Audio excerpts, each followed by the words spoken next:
Good morning, everyone, and welcome to today's presentation. I am Dr. S.K. Singh, and I hold a PhD in this field. Today, I am excited to talk to you about selection of HPLC columns. Over the course of this presentation, we will explore the key factors involved in choosing the right HPLC column for your analytical needs. We'll cover the basics, discuss important considerations, and look at some practical examples. I hope you find this session informative and engaging. Let's get started. High-performance liquid chromatography, or HPLC, is a powerful technique used for separating, identifying, and quantifying compounds in complex mixtures. At the heart of this system is the column, which is really the core component that determines the success of the separation. Selecting the right column is crucial because it directly impacts resolution, speed, and reproducibility of your results.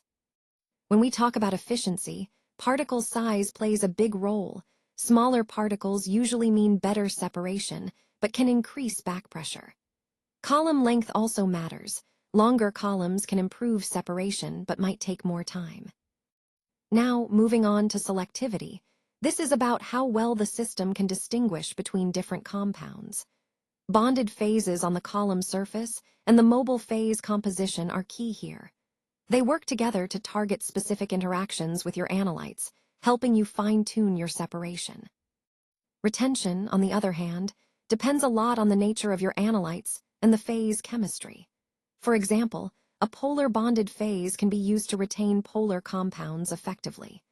Techniques like HPLC or hydrophilic interaction liquid chromatography are particularly useful for very polar substances.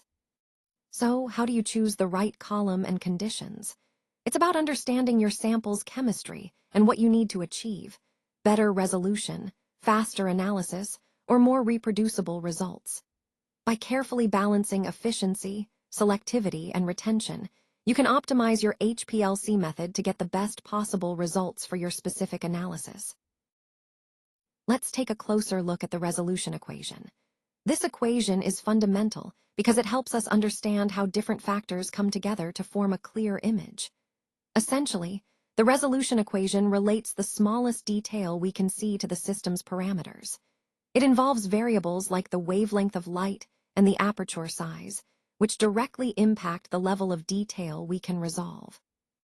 Highlighting the most important concept here is that increasing the aperture or using shorter wavelengths improves resolution, allowing us to see finer details. This ties into our overall theme of optimizing imaging systems, as understanding and applying this equation helps us enhance image clarity and accuracy in various applications. Let's talk about why column selection truly matters in chromatography. The choice of column directly influences several critical aspects of your analysis. For instance, the separation efficiency, which determines how well you can distinguish between closely related compounds, hinges on selecting the right column.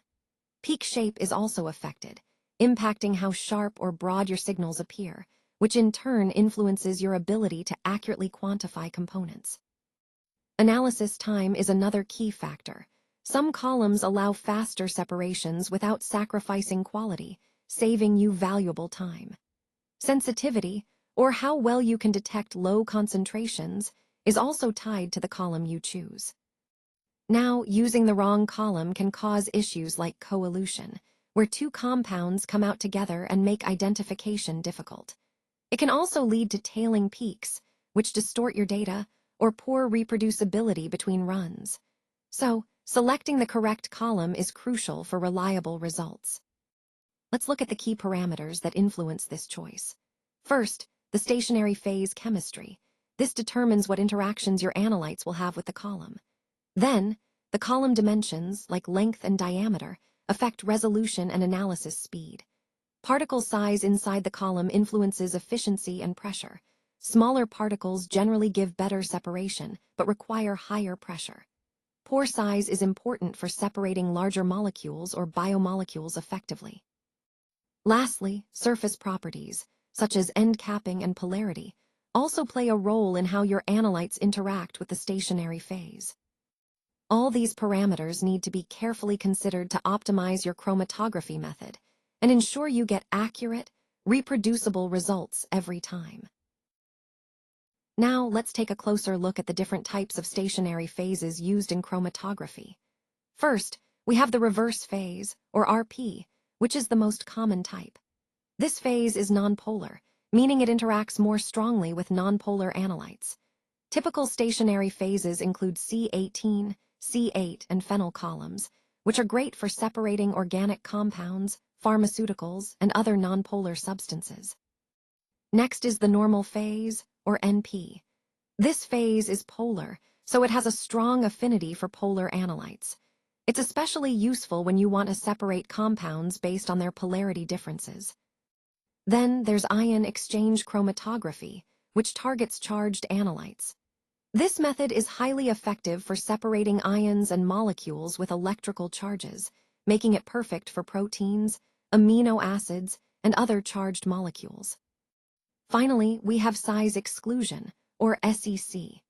This phase separates molecules based on their size, with larger molecules eluting first because they can't enter the pores of the stationary phase, while smaller molecules get trapped and take longer to pass through.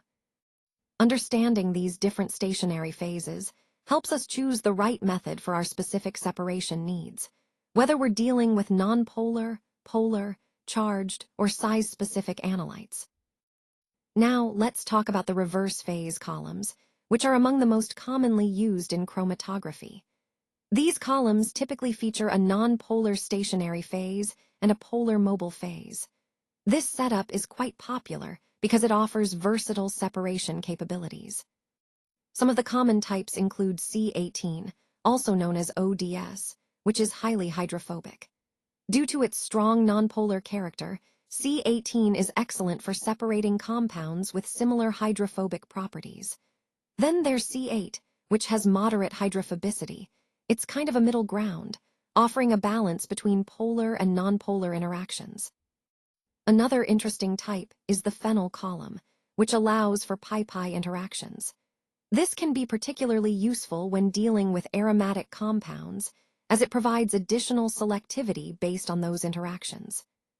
For an example of how these columns work, consider C18 columns used to separate caffeine and paracetamol. Because caffeine is more hydrophobic, it tends to interact more strongly with the C18 phase, resulting in different retention times compared to paracetamol. This difference allows us to effectively separate and analyze these compounds. Overall, reverse phase columns are fundamental tools because they adapt well to a wide range of molecules, making them essential in many analytical applications. Let's talk about particle size first. Typically, particles used in chromatography are in the range of 3 to 10 micrometers. When particles are smaller, it can improve the efficiency of the separation, meaning sharper peaks and better resolution.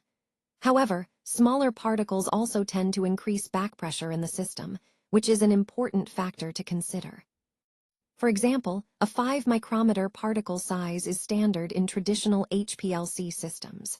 If we go smaller, like 1.7 micrometers, we enter the realm of UHPLC, ultra-high-performance liquid chromatography, which allows for faster analysis and higher resolution.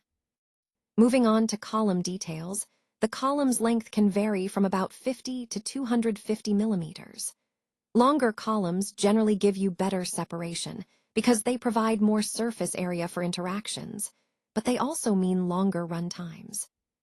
The internal diameter of the column is another key point. A standard analytical column usually has an internal diameter of 4.6 millimeters. For UHPLC, smaller diameters like 2.1 millimeters are common, which helps reduce solvent consumption and can improve sensitivity. For instance, a 150 millimeter column is often used in routine drug analysis. It strikes a good balance between performance and practicality. Overall, selecting the right particle size and column dimensions depends on your specific analytical needs, balancing speed, resolution, and efficiency within your workflow. Let's now look at pH stability in chromatography columns. Silica columns typically operate within a pH range of 2 to 8, which means they are stable in mildly acidic to neutral conditions. On the other hand, polymer columns offer a wider pH range, allowing for more flexibility depending on the sample and conditions. For example, when working with basic drugs, it's best to use a pH-stable column to prevent any degradation of your analyte during the process. Moving on to selectivity and polarity, it's essential to match the column's polarity with that of your analyte. This is based on the principle that, like dissolves like. So, polar compounds are best separated on polar columns, like normal phase columns, while nonpolar compounds are better suited for reversed phase columns. For instance, if you're analyzing lipids, a C18 reversed phase column is a common choice because it interacts well with nonpolar molecules. Now let's discuss pore size, which impacts the separation of larger molecules. Smaller molecules, such as those under 100 angstroms, are typically separated with columns that have pore sizes around 60 to 100 A ring. For larger biomolecules like proteins, a pore size around 300 A ring is more appropriate. For example, if you're analyzing peptides, a 300 A ring pore size column provides the right environment for effective separation. In summary, selecting the right column involves considering pH stability, polarity, and pore size, all crucial factors that influence the efficiency and specificity of your separation process. Let's now discuss a practical approach to selecting the right column for your analysis. First, it's essential to identify the properties of your analyte, such as its polarity, size, and charge. These characteristics will guide you in choosing the most suitable mode, whether it's reversed phase, normal phase, or ion exchange chromatography. Once you've determined the mode, the next step is selecting the appropriate column chemistry, like C18 or C8, which will influence how your analyte interacts with the stationary phase. After that, you'll want to optimize the column dimensions and particle size. Smaller particles generally provide higher efficiency, meaning sharper peaks and better resolution. You should also consider adjusting the mobile phase composition to optimize separation further. Moving to column details, an important concept is column efficiency, often expressed as the number of theoretical plates. Higher plate numbers correlate with sharper, more defined peaks. This efficiency is influenced by factors such as particle size. Smaller particles tend to increase efficiency, and the quality of the column packing. For example, using smaller particles will typically give you higher efficiency because they promote better separation performance. By carefully considering each of these factors, you can develop a robust and effective column selection strategy that enhances your overall analysis. Let's take a look at this case study example. Here, we're analyzing both paracetamol and caffeine as our analytes. We used a C18 column, which is a common choice for separating small organic molecules. The mobile phase consisted of water and methanol, a typical solvent system that helps achieve good separation. The result was quite positive. We obtained good resolution and symmetric peaks, indicating that the separation was efficient and the peaks are well defined. Now, shifting to biomolecules, such as proteins, we often turn to size exclusion chromatography, or SEC. For proteins, a column with a pore size of around 300 A ring is ideal because it allows us to separate based on size effectively.